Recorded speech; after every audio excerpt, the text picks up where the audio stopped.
baru kemudian ya kita baru mau menspesifikkan diri kemana. Misalnya kita sebagai seorang yang ahli gambar, mungkin setelah itu kita mau jadi arsitek, mau jadi pelukis, mau jadi desainer, ya nggak masalah gitu.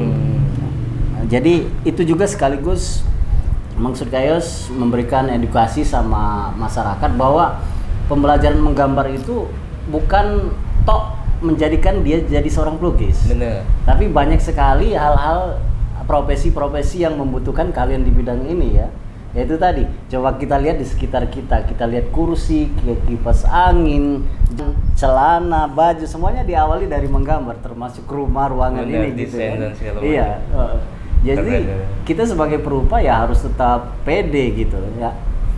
Karena masih banyak gitu ya. Banyak, tinggal kita mau pilih yang mana. Kalau mau jadi arsitek ya jadilah arsitek yang benar-benar ahli di bidangnya ya, mumpuni di bidangnya, menguasai dari hitungannya, terus komposisi dan lain-lain tentunya. Mantap. Nah, masih di seni lukis nih Kak.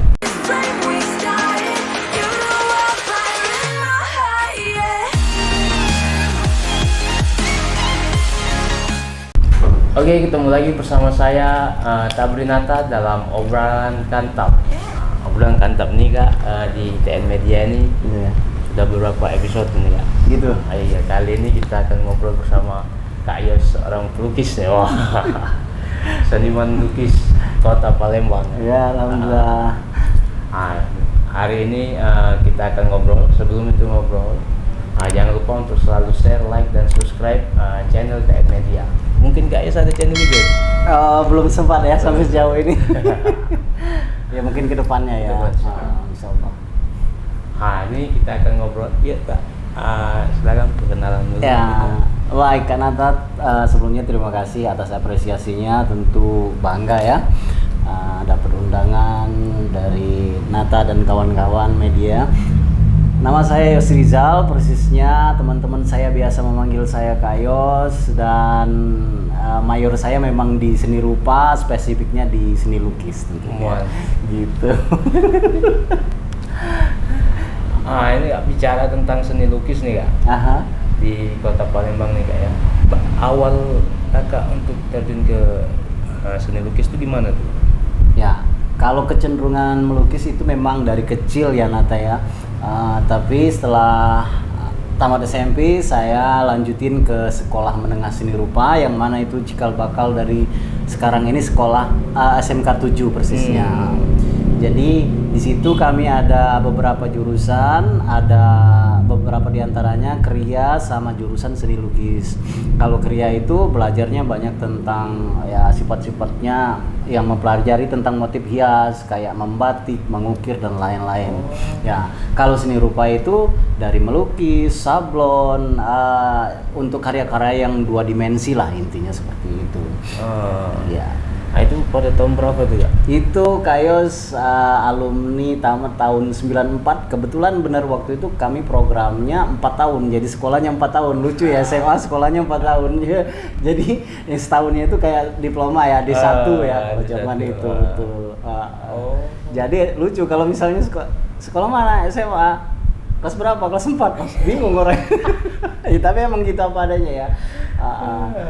SMK 7 ya? Betul, saya lupa persisnya, tapi setelah jadi SMK rasanya langsung berubah programnya jadi 3 tahun. Iya bener, karena menyesuaikan mungkin. Betul. Iya.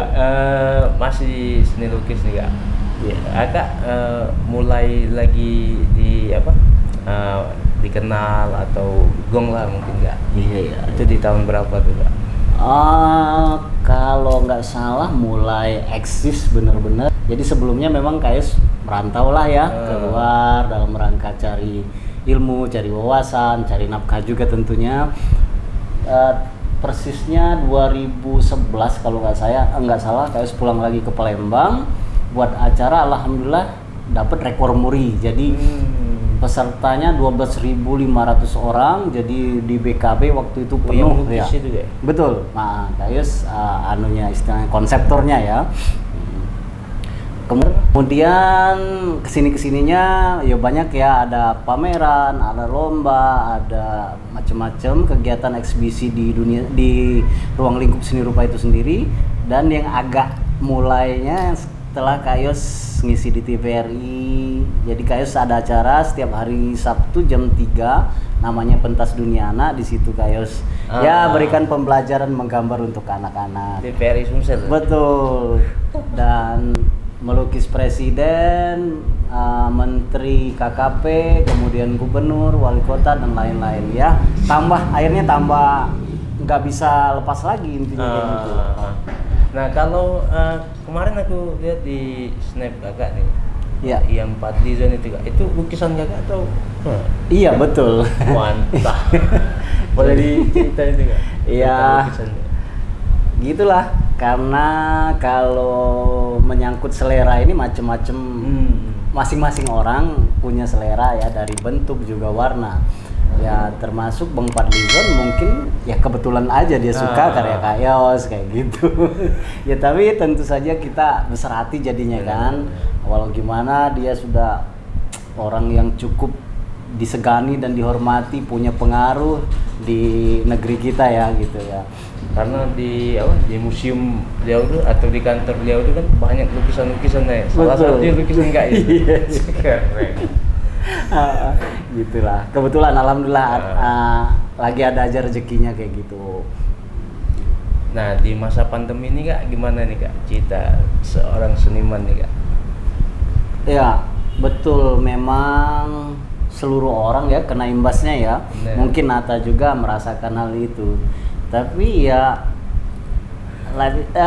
hidup harus terus bergerak, harus berjalan ya.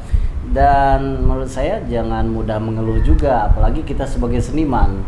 Justru kita harus memotivasi kawan-kawan yang lain ya, bahwa masih banyak kok yang bisa kita lakuin. Yang penting kita sungguh-sungguh, dan ketika kita mengkultuskan diri jadi seorang perupa ya tentu saja sama seperti pekerjaan yang lainnya, kita harus kuasai basic, baru kemudian ya kita baru mau menspesifikkan diri kemana. Misalnya kita sebagai seorang ahli gambar, mungkin setelah itu kita mau jadi arsitek, mau jadi pelukis, mau jadi desainer, ya nggak masalah gitu.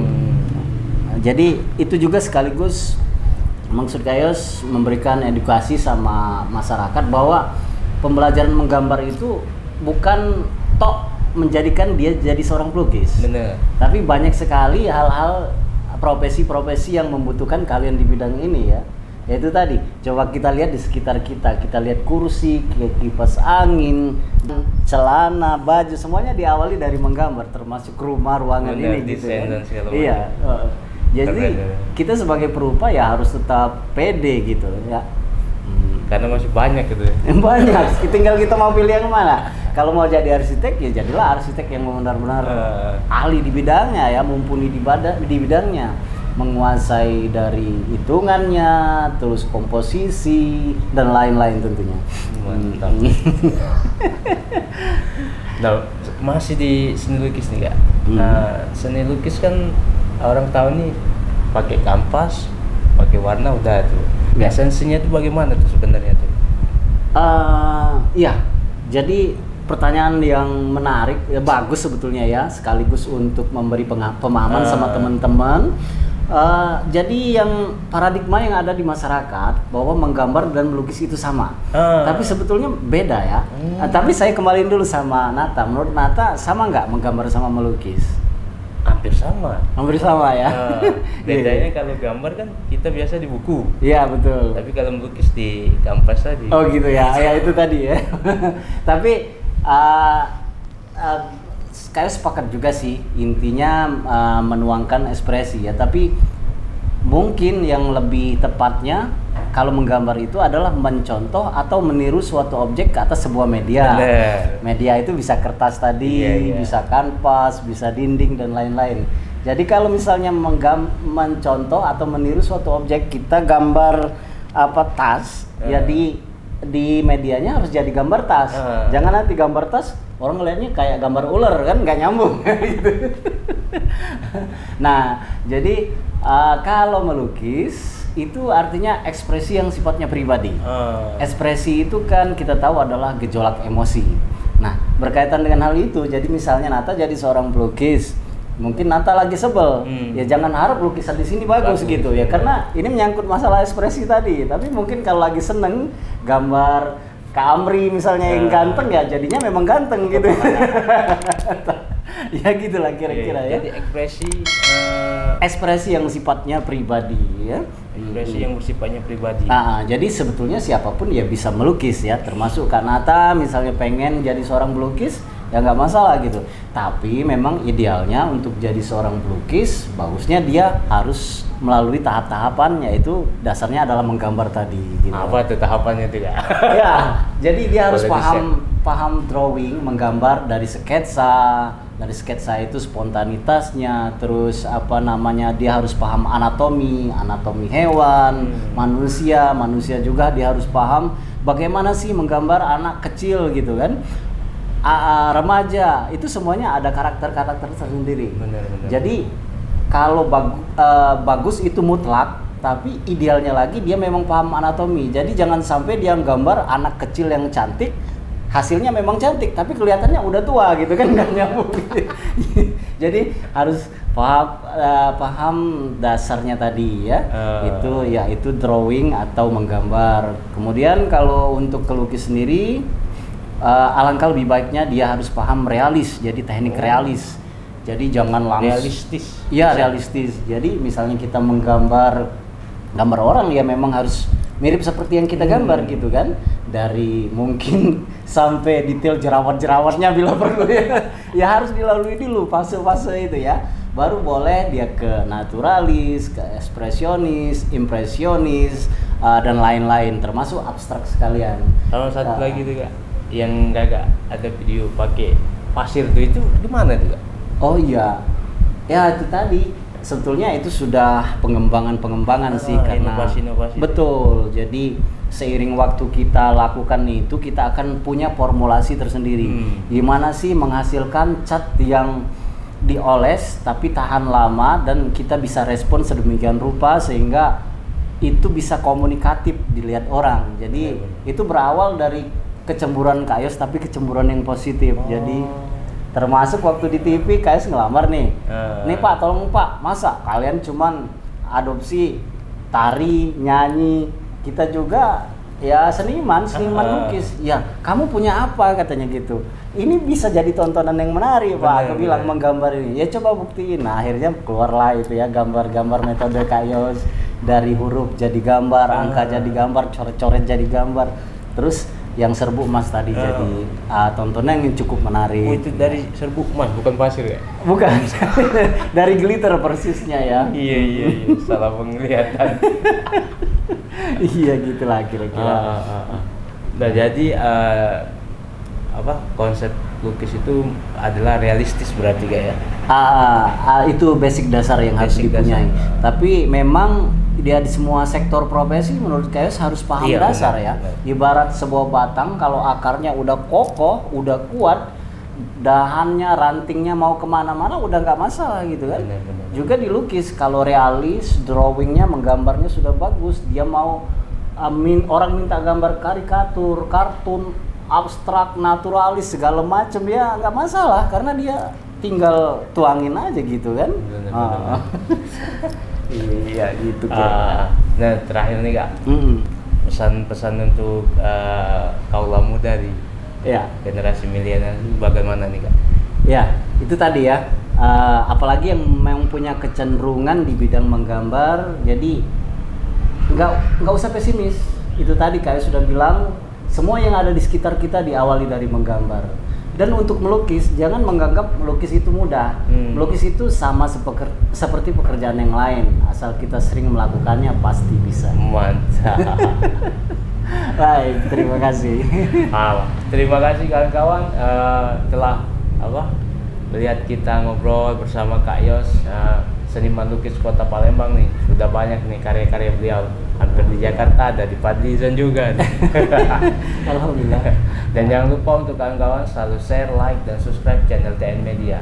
kita insya Allah akan terus memberikan inspirasi untuk kita semua. Terima kasih. Wassalamualaikum warahmatullahi wabarakatuh. Waalaikumsalam. Mantap.